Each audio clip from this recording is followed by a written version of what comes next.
छोरी, तुम मारे को ज्यादा समझाया सिखाया ना कर। एक तो खुद घर जमाई लेकर बैठी है और ताने मारे को मार रही है। ताने तो अब तुझे सुनने की आदत डाल लेनी चाहिए। मासा, ये विला सिर्फ गौतम का है, जो उसका फैसला है वही हमारा भी फैसला है। अनिल ने पहली बार गायत्री देवी की बात के खिलाफ कुछ कहा। तो इसका मतलब तुम लोग आसानी से नहीं मानने वाले। ठीक है, कोई बात नहीं। अब अग्रवाल खानदान खुद इस बात का फैसला करेगा। फैसला? कैसा फैसला? क्या फैसला करेगा अग्रवाल खानदान? अनिल ने पूछा। गायत्री देवी के मोबाइल पर किसी का कॉल आया और वो फोन लेकर वहां से चलने के लिए सोफे से खड़ी हुई। मेरा एक बहुत ही जरूरी कॉल आ रहा है। मैं अनिल तेरे से आके बात करूंगी, लेकिन तब तक सोच समझकर फैसला लेना। अगर जरा सी भी गलती की तो तेरी बेटी को भुगतना पड़ेगा। दादी साहब, आखिर तुम कैसी दादी हो? कोई अपने स्वार्थ के लिए इतना नीचे कैसे सोच सकता है? गायत्री देवी को गौतम की बातों से कोई फर्क नहीं पड़ रहा था। उसने अपना मुंह चिढ़ाकर 2-3 बार हाथ झटकते हुए कहा, तू चुप हो जा छोरे, अपनी औकात में रह। मुझसे जुबान लड़ाने की जरूरत नहीं है। सौरभ, अब अगर ये लोग विला देने में इतनी ही मुसीबत खड़ी कर रहे हैं तो इन्हें दूसरा रास्ता भी बता दियो और इन्हें कह कर रखियो कि जब तक मैं आऊं तब तक अपना फैसला तैयार रखें, नहीं तो मैं अपना हुक्म सुनाऊंगी। ऐसा कहकर गायत्री देवी अपना फोन लेकर अपने कमरे में चली गई। सौरभ मामले को शांत करते हुए कहता है, प्लीज आप लोग बैठ जाइए। नील, तुम भी बैठ जाओ। अब पानी वानी चाहिए आप लोगों को?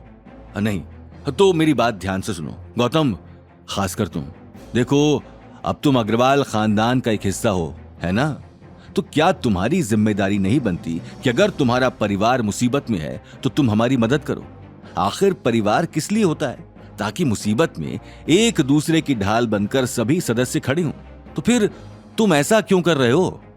सौरभ ने पूछा। सौरभ की मीठी मीठी बातें सुनकर भी गौतम को पता था कि ये उन लोगों की एक बहुत ही घटिया चाल है और जो लोग उसे फंसाने के लिए ऐसे मैनेजर की पोजीशन का लालच दे सकते हैं वो आगे कुछ भी कर सकते हैं। आपकी बात बिल्कुल ठीक है। परिवार आखिर होते ही इसीलिए हैं, लेकिन आप मुझे ये बताइए कि जो आपकी बीवी ने किया, आपके बच्चों ने और दादी सा ने, या फिर आपने खुद भी मेरे साथ किया, इतनी बदतमीजी की, तो क्या तब आपको एहसास नहीं हुआ था कि मैं आपके परिवार का हिस्सा बन गया हूँ? फिर क्यों आप सभी लोग मिलकर मुझे जलील करते रहे, अवनी को ताने देते रहे? तब आपको ये पारिवारिक बातें याद नहीं आई थी? डैड छोड़िए कि ये मोटी अकल है, इसके भेजे में कोई बात नहीं घुसने वाली, नील ने कहा। अब सौरभ भी ज्यादा देर अच्छा बनने का ढोंग नहीं कर पा रहा था, लेकिन इससे पहले वो कुछ और कहता गायत्री देवी वहां आ गई। हाँ भाई सौरभ, हो गई बात, माने कि नहीं? सौरभ ने अपना सर हिलाते हुए बताया कि वो लोग नहीं मान रहे हैं। तो क्या तूने इन्हें दूसरा ऑप्शन दे दिया है? उसके लिए भी सौरभ ने ना में सर हिलाया। कोई नहीं, मैं खुद ही बता देती हूँ। देखो, अगर तुम हमारे को ये विला नहीं दे सकते तो 20 करोड़ रुपए दे दो, नहीं तो 20 करोड़ की बात सुनकर अनिल और अवनी दोनों हैरान हो जाते हैं। गौतम और अवनी एक साथ पूछते हैं, नहीं तो क्या? अनिल, लगता है तेरी बेटी और तेरा ये घर जमाई अपने आप को अग्रवाल खानदान का मुखिया समझने लगे, लेकिन तू ये मत भूल कि अभी भी मैं जिंदा हूँ और पूरा अग्रवाल खानदान मेरे इशारों पर नाचता है। और अगर तूने मेरे साथ जरा सा भी गेम खेलने की कोशिश की तो याद रखियो मैं क्या क्या कर सकती हूँ।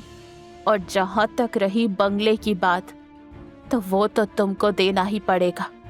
अगर इसने हमें विला नहीं दिया तो मुझे एक ऐसा फैसला लेना पड़ेगा जो तेरे बच्चों के लिए मुश्किल होगा। मैं सीधे सीधे बताती हूँ गौतम, अगर तुमने हमें विला नहीं दिया तो तुम्हें अग्रवाल खानदान से निकाल दिया जाएगा और अवनी के लिए हम नया रिश्ता ढूंढने में लग जाएंगे। फिर मुझसे शिकायत मत करना कि तुम्हारी बीवी की हम दूसरी शादी कर रहे हैं। गायत्री देवी के मुंह से अवनी के लिए दूसरी शादी की बात सुनकर उन तीनों के पैरों के नीचे से जमीन खिसक गई थी। क्या गौतम अब विला देने के लिए मजबूर हो जाएगा या फिर अभी भी वो अपनी बात पर डटा रहेगा? आगे की कहानी जानने के लिए देखिए अगला एपिसोड सिर्फ पॉकेट एफएम के यूट्यूब चैनल पर और रॉयल वारिस के सारे एपिसोड्स को सुनने के लिए डिस्क्रिप्शन में दी लिंक से डाउनलोड करें पॉकेट एफएम ऐप।